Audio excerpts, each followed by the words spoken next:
Oke, kita kaji dalam tataran teori hukumnya dulu ya, bahwa Nikita Mirzani ini sekarang kan sudah dilakukan penahanan dan ditempatkan di tempat yang memang sesuai seperti bagaimana diatur di dalam undang-undang, misalkan sekarang di rutan ya. Kemudian kita harus lihat definisi penahanan itu sendiri apa sih? Definisi penahanan itu sendiri ya, di dalam pasal 1 KUHP ya, kita pernah hukum acara pidana bahwa penahanan itu adalah mengamankan seseorang yang dia sudah ditetapkan status sebagai tersangka atau terdakwa, diamankan, ditahan, kemudian ditempatkan di tempat yang memang sudah diatur oleh undang-undang. Dengan tujuan apa? Di dalam pasal 21 jelas, dalam pasal 21 KUHP, tujuan orang ditahan itu supaya dia satu, bisa menjadi efek jerah buat dia tidak melarikan diri, ya, dan dia tidak mengulangi perbuatannya kembali. Nah, terkait masalah penangguhan penahanan ini juga diatur, ya, diatur di dalam KUHP di dalam pasal 31 diatur penangguhan penahanan. Itu isinya penangguhan penahanan boleh diajukan, ya, apakah di tingkat kepolisian, di tingkat kejaksaan maupun di tingkat proses peradilan hakim. Semua kembali kepada kalau sudah dalam proses persidangan seperti Nikita Mirzani saat ini, itu yang punya kewenangan adalah majelis hakim. Boleh mengajukan, boleh saja, gitu. Apakah dikabulkan? Bisa iya, bisa tidak. Namun biasanya, nah ini kita melihat dalam konteks kebiasaan ya. Kebiasaan nih kalau sudah masuk dalam proses peradilan, apalagi ini udah ending mendekati putusan, itu jarang sekali yang dikabulkan. Jarang, mengingatkan kenapa? Karena syarat penangguhan penahanan ini kan juga oke, misalkan kayak Nikita Mirzani. Nikita Mirzani dia adalah sebagai ibaratnya single parent, dia yang menafkahi anak-anaknya, ya kan, dia ibu merangkap juga sebagai bapak. Ini juga bisa menjadi salah satu pertimbangan hakim ya, untuk penangguhan penahanan dikabulkan. Kemudian syarat-syarat yang lain, syarat-syarat misalkan dia nggak boleh keluar kota kalau dia dikabulkan, ya kan, dia sepakat setuju atau tidak harus ikut aturan main itu gitu loh. Jadi dia nggak boleh pergi-pergi, ya kan, dia harus izin lapor gitu.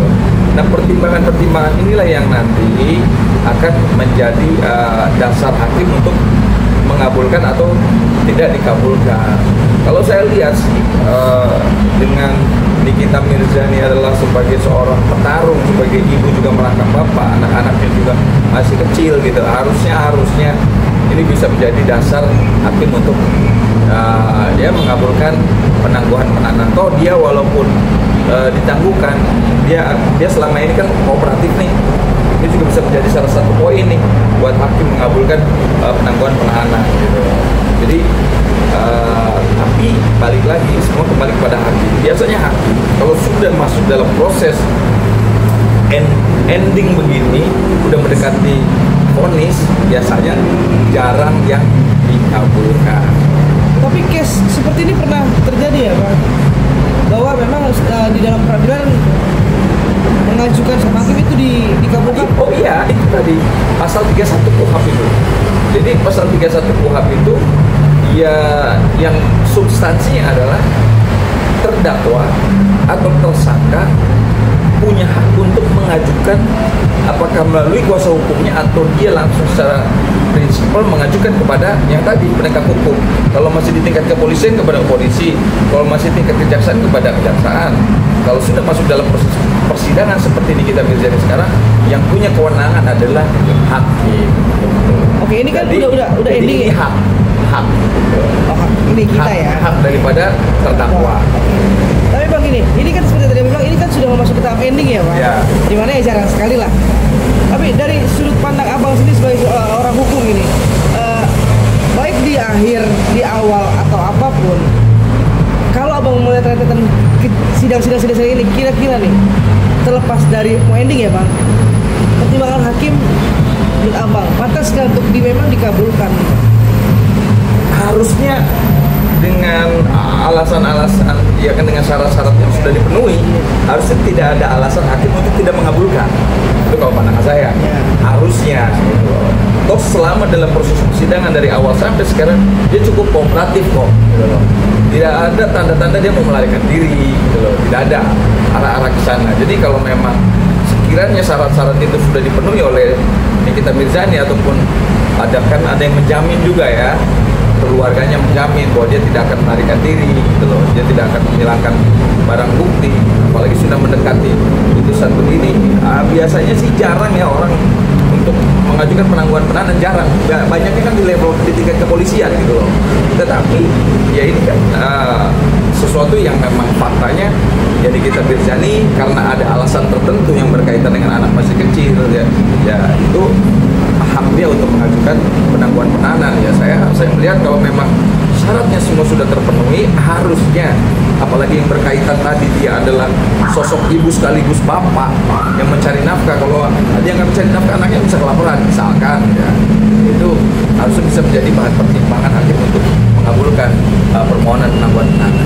Tapi Bang, kan ini kan juga dibilang juga masa tahanan dia hampir berakhir, ya. Sebentar lagi, ya kan? Mungkinkah kalau emang tidak dikabulkan penangguhan penahanan ini, apakah diperpanjang atau seperti apa sih Bang? Katanya tidak bisa juga diperpanjang. Ada infonya seperti itu. Bagaimana? Kalau pengalaman saya, semua pasti bisa diperpanjang karena hakim sudah ngitung ya, waktu masa penahanan tuh hakim sudah ngitung gitu loh. Sama kayak kemarin dia sebelum naik kepada proses P21 kan, itu juga sudah mau habis, tapi ujung-ujungnya kan ya bisa juga P21. Ini pun sama gitu. Iya, masa penahanan ya biasanya kan tinggal diperpanjang aja, apalagi posisinya sudah dalam proses peradilan gitu loh. Kalau udah dalam proses peradilan ya nggak mungkin. Biasanya yang terjadi, yang sering terjadi adalah ketika di kepolisian. Di kepolisian masa penahanan sesuai pasal 24 misalkan 20 hari pertama udah habis, perpanjang. Ya, extend lagi 60 hari, perpanjang. Ini mau habis nih, polisi mengajukan kepada pengadilan. Ya apalagi ini udah jadi tahanannya dalam proses persidangan, ya itu udah kewenangan mutlak daripada majelis hakim. Karena nih Bang, karena kan isunya dan infonya ya Bang ya, masa penahanan ini kan udah mau habis ya. Jadi bisa dikatakan ketika memang nanti habis, Niki ya keluar, tapi datangi tetap dan harus datang sidang, nggak boleh keluar kota dan segala macamnya. Yes, betul, ada juga yang kayak gitu. Kalau memang masa penahanannya sudah habis, dia kan mau extend nih, nunggu extend itu dia bebas gitu. Bebas ya tentunya bebas dalam konteks vonisnya kan belum selesai, sambil nunggu perpanjangan penahanannya keluar. Ya kalau udah keluar dia tinggal kembali lagi gitu. Artinya batal kaitannya bebas dalam konteks bukan bebas free span ya, bebas misalkan tidak terbukti tindak pidananya atau onslah, dia lepas karena dia memang tindak perbuatannya ada gitu ya, menerima uang, tapi bukan bukan satu perbuatan tindak pidana, maka dia bisa lepas onslah namanya gitu. Nah, berarti kalau konteks ini dia bisa lepas karena memang masa penahanannya habis, sambil nunggu perpanjangan ya dia harus dilepas dulu gitu. Dibebas dulu. Bang, kalau untuk masa penahanan sendiri baik di kepolisian kan berbeda dengan pengadilan ya Bang ya, ketika masuk masa sidang. Berapa lama sih Bang? Biasanya 30, 40 ditambah lagi sekian gitu. Biasanya berapa lama sih Bang? Biasanya gini, kalau itu kan kita punya waktu tuh kan, kalau di kepolisian itu kan mengacu kepada pasal 24 ya kan, 20 hari 40 hari. Kalau di kejaksaan pasal 25. Jadi kalau di persidangan proses peradilan ini mengacu kepada pasal 26, 27, 28. Peradilan tingkat pertama, peradilan tingkat kedua, dan peradilan di Mahkamah Agung.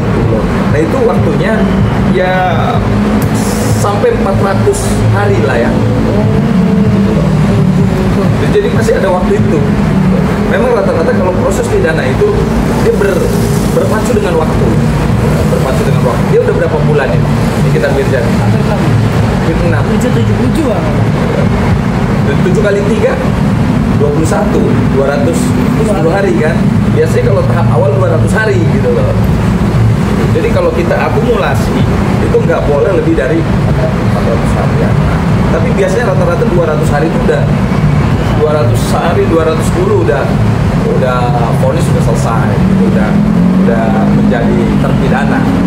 Oh, ini ilmu baru ya Bang, bahwa kita juga bertahu Bapak mengacu pasal 26, 27, dan 28. Ya, 24, polisi 25, kejaksaan.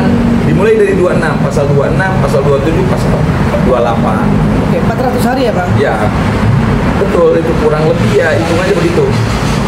Kita lihat di pasal 26, pasal 27, pasal 28. Oke, Bang, kemarin kan sempat bocor nih, dia sudah meminta penangguhan penahanan, tapi belum lupa untuk menanyakan saat sidang.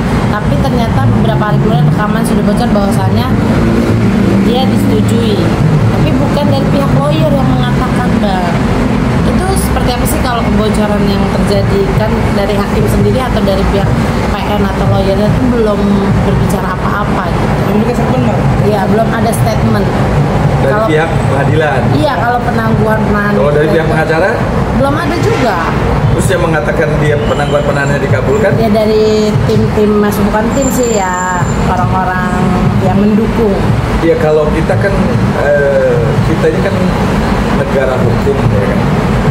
Artinya setiap landasan bicara kita kan harus berdasarkan atas hukum ya kan, atau landasannya apa gitu kan. Ketika dia mengatakan sudah ada sudah dikabulkan penangguhan penahanannya, kan harus ada suratnya resmi keluar dari pengadilan, memang penangguhan penahanannya dikabulkan. Jadi kita bicara by data gitu kan. Kalau memang datanya ada ya oke gitu. Tapi kalau memang datanya nggak ada ya mungkin itu hoax aja gitu. Artinya ini kan saya juga lihat simpang siur nih, banyak juga netizen yang bertanya nih, Bang dokter gimana nih, kita bicara sudah dikabulkan belum penangguhan penahanannya.